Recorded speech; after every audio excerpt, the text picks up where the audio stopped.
సుమన్ టీవీలో మీ personal and business promotions కోసం కింది నెంబర్కి కాంటాక్ట్ చేయండి.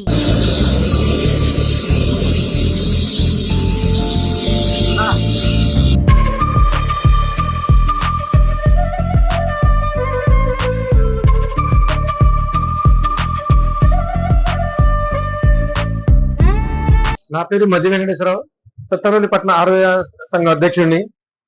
ఈ ప్రభుత్వంలో, కూటమి ప్రభుత్వంలో నిర్వహిస్తున్న అన్ని కార్యక్రమాలు బాగున్నాయి. ఈ మధ్యకాలంలో పెట్టిన, రాష్ట్ర వ్యాప్తంగా పెట్టిన మెగా పేరెంట్స్ డే అది చాలా ప్రాచుర్యం పొందింది. దానివల్ల ఎన్నో ఉపయోగాలు ఉన్నాయి. టీచర్స్ యొక్క బాధలు, స్టూడెంట్స్ యొక్క బాధలు, తల్లిదండ్రుల యొక్క బాధలు మొత్తం కలిసి వాళ్ళ యొక్క అభిప్రాయాలు, వాళ్ళ యొక్క విధానాలు మొత్తం ఒక కూటమిగా చర్చించుకోవడానికి అవకాశం కలిగింది. దానికి ఎన్నో సమస్యలకు పరిష్కారం జరిగింది. దాంట్లో పిల్లలు చదవలేకపోయినా, టీచర్స్ సరిగ్గా చెప్పలేకపోయినా పేరెంట్స్ వాళ్ళని అడగడానికి, క్వశ్చన్ చేయడానికి అవకాశం వచ్చింది. అట్లానే పేరెంట్స్ ద్వారా స్కూల్ అభివృద్ధికి వాళ్ళు దోహదం చేయడానికి వాళ్ళకు కూడా అవకాశం దొరికింది. మెగా పేరెంట్స్ డే బాగా విజయవంతమైనందుకు ఈ ప్రభుత్వానికి, మనం కూటమి ప్రభుత్వానికి ఎంతో రుణపడి ఉంటాం. అలాగే రెవెన్యూ సదస్సులు, ఈ రెవెన్యూ సదస్సుల వల్ల తక్షణ సమస్యకి తక్షణ పరిష్కారం దొరుకుతుంది. ఎక్కడో కోర్టులు పోయి కలెక్టర్ ఆఫీసుల చుట్టూ తిరిగి, ఎంఆర్ఓ చుట్టూ తిరిగే అవసరం తప్పుతుంది రైతులకి. దీనివల్ల తక్షణ పరిష్కారం దొరుకుతుంది. వివాదాలకి ఫుల్ స్టాప్ పెట్టడానికి అవకాశం ఉంది. కానీ రెవెన్యూ సభలు కూడా చాలా మంచి కార్యక్రమం నేను భావిస్తున్నాను. Atmakuri Venkata Hari Ramachandraiah, Vasavi clubs international 204A additional vice governor గా చేస్తూ ఉన్నాను. ఇక్కడ మన కూటమి ప్రభుత్వం వచ్చిన కాలం నుంచి కూడా మంచి విధానాలతోటి ముందుకు వెళుతూ మన అమరావతిని రాజధానిగా చేయటం చాలా మంచి పరిణామం మన ఆంధ్ర రాష్ట్ర ప్రజలకు. అలానే ఈ విద్యా వ్యవస్థను కూడా మంచి గాడిలో పెట్టి మంచి కార్యక్రమాలు చేస్తూ ఉన్నారు. రెవెన్యూ కార్యక్రమాలు కూడా మంచి ఉద్దేశంతో అందరికీ అనుభవపూర్వకంగా, చిన్న తెలియని చదువుకోని వాళ్ళకు కూడా ఈ యొక్క ప్రభుత్వం ప్రతి ఒక్కరికి వివరం తెలిసేటట్లుగా ఈ యొక్క విధానం చాలా మంచిగా ఉందనే నా అభిప్రాయం. సుమన్ టీవీకి నమస్కారం. నా పేరు కాపుగంటి శ్రీ వెంకటరత్నం, సరస్వతి శిశు మందిర్ కమిటీ సభ్యుడిని, సత్తెనపల్లి. ఇప్పుడు ఈ విద్యా వ్యవస్థలో ఈ కూటమి ప్రభుత్వం మంచి సమూలంగా మార్పులు తెస్తుంది.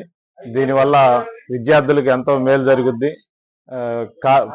ప్రైవేటు సంస్థల కన్నా గవర్నమెంట్ సంస్థల్లోనే మంచి విద్యను అందిస్తున్నారు. దీంట్లో కూడా విద్యార్థులు బాగా రాణిస్తున్నారు. రెవెన్యూలో కూడా సమూలంగా మార్పులు తెస్తున్నారు, సదస్సులు నిర్వహించి. దానివల్ల ప్రజలకు ఎంతో మేలు జరుగుద్ది. నా పేరు లక్ష్మయ్య, సత్తెనపల్లి ఆర్వై చలవేంద్ర మాజీ అధ్యక్షుల్ని. మొన్న జరిగిన కార్యక్రమంలో రెవెన్యూ సదస్సు, ఉపాధ్యాయులు సదస్సు కార్యక్రమాలు జరిగినాయి. కార్యక్రమాలు జరగడం మంచిదేను. మరి మాదొక చిన్న విన్నపము, మాతృభాషని దూరం చేసేసి ప్రతి ఒక్కటి ఇంగ్లీష్ భాషని తీసుకురావటం అనేది పద్ధతి కాదు. మరి ఇదే కొన్ని రాష్ట్రాల్లో, మరి తమిళనాడు ఉంది, మరి కర్ణాటక ఉంది. మరి ఈ ప్రభుత్వాలు తల్లి భాషని మర్చిపోకుండా వాళ్ళ భాషని అభివృద్ధి చెందుతూ, మరి మన యొక్క ఆంధ్రాలోనే మరి ఇంత దారిద్ర్యంగా పిల్లలకి కనీసం తెలుగు కూడా రాని పరిస్థితిగా ఉన్నది. మరి అలాంటి మార్పుల్ని ప్రభుత్వం వారు గట్టిగా సూచించి, మళ్ళీ పాత పెదబాల శిక్షలు మామూలుగా ఆ పిల్లలకి నేర్పించి, ఒత్తులు గుణింతాలు నేర్పించాలని చెప్పని కోరుకుంటూ నేను సెలవు తీసుకుంటాను. Javaji Rammohan Rao, Sattenapalli hospital development committee number. ఇప్పుడు కూటమి ప్రభుత్వం వచ్చిన తర్వాత విద్యా వ్యవస్థను గాడిలో పెడుతుంది. ఆ విద్యా వ్యవస్థను గాడిలో పెట్టే సందర్భంలో కొన్ని కష్టనిష్టాలు ఉన్నమాట వస్తేనే. విద్యా వ్యవస్థ నాశనం చేసిందే జగన్మోహన్ గవర్నమెంట్. జగన్మోహన్ రెడ్డి గవర్నమెంట్ ఒక విద్యా వ్యవస్థ కాదు, అన్ని వ్యవస్థలను కూడా నాశనం చేసి ఇబ్బంది పెట్టాడు. ఆ రోజుల్లో ఇంగ్లీష్ మీడియం అని చెప్పి మన పిల్లలు ఇంగ్లీష్ మీడియం చదువుకోకుండా ఫారినర్ నాయకుల పిల్లలేమో ఫారిన్ వెళ్తున్నారు, మన రైతుల పిల్లలేమో ఫారిన్ వెళ్లకుండా ఇంగ్లీష్ మీడియం వద్దని చెప్పని వాళ్ళు చేస్తున్నారు. తెలుగు మీడియం అదేనా తెలుగు మీడియం సక్రమంగా చేశారంటే సక్రమం చేయలేకపోయారు. అది పరిస్థితి. ఇక రెవెన్యూ సదస్సులు చెప్పేది ఏంటంటే, పక్కగా ఆ రైతుకి ఈ రైతు తగాదు పెట్టి కొట్టుకునేట్టు చేస్తున్నారు. అది క్లియరెన్స్ చేసుకుంటా కబ్జా చేసిన వాళ్ళందరినీ పిలిచి అదే బాబు రెవెన్యూ ఆర్డీఓ అప్లై చేసి కొద్ది పరిష్కారం చేసి పెట్టమని చేస్తున్నారు. ఇదంతా ఈ విధంగా చేస్తే భవిష్యత్తులో చాలా బాగుంటుందని చెప్పి నేను కోరుతున్నాను. నమస్తే అండి, నా పేరు జయశ్రీ వెంకట శరత్ కుమార్. నేను సత్యనపల్లిలో అడ్వకేట్ గా వర్క్ చేస్తున్నాను. తర్వాత ఈరోజు ఇక్కడ మన కూటమి ప్రభుత్వం అయినటువంటి చేసే 2 పనులు, ఒకటి విద్యా సంస్థల్లో వచ్చే పేరెంట్స్ మీటింగ్ గురించి, నెక్స్ట్ రెవెన్యూ సదస్సుల గురించి మార్పులు చాలా చాలా ఇదిగా ఉన్నాయి, ఆశాజనకంగా ఉన్నాయి. ఎందుకంటే గనక ఇప్పుడు విద్యా సంస్థల్లో చూస్తే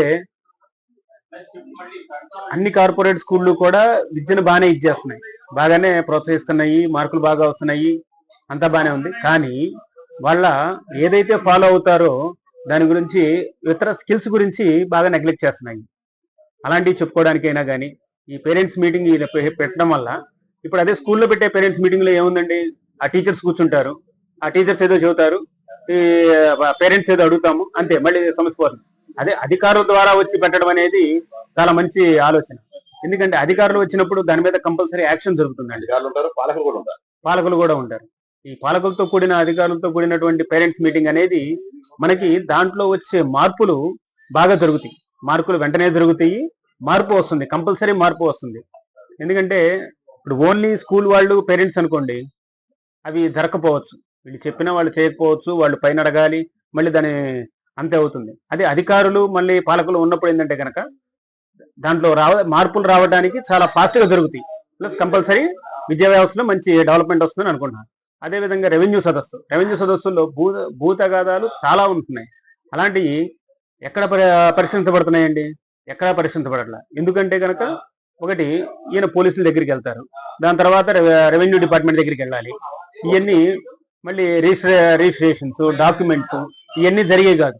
ఇప్పుడు ఏదో కొత్తగా సచివాలయాలు వచ్చినాయి, ఆ సచివాలయాలతో చుట్టూ జరగాలి, ఇవన్నీ అయ్యేటట్టు ఎక్కడా కనిపించట్లేదు. అలాంటిది అందరూ కలిసి అంతే, మళ్ళీ కోర్టులు ఏమైనా మధ్యలో వచ్చి ఇంకా కొట్టుకొని కోర్టుకు వెళ్ళారంటే కనుక మళ్ళీ కోర్టుకు వెళ్ళిపోతుంది.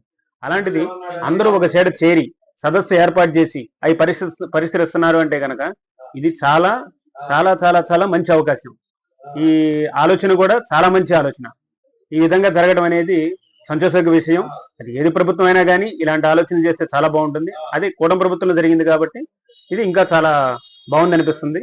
ఇదే బాగా జరగాలని, ఊరికిన సదస్సు పెట్టి వదిలేయకుండా దీన్ని పూర్తిగా ఇది చేయాలని, పూర్తిగా జరిగేటట్లు మార్పులు కన్ఫామ్ గా జరగాలని, అభివృద్ధి జరగాలని కోరుకుంటున్నాను. Thank you.